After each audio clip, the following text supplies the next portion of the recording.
হাতে মুঠো করে আলগা কপাল জুড়ে দেব তোমার গালে গল্পের মুখ।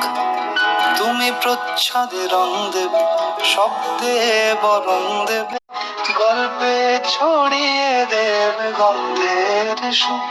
চীন মহাকাশে আদরে গোকুল ভাসে, প্রাচীন মহাকাশে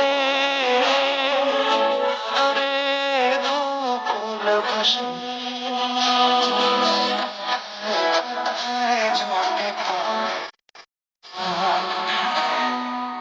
আরো আদিমে গাছে হবে সূর্য নত হবে, কান্নার গভীরে দেখি আসছে দালান।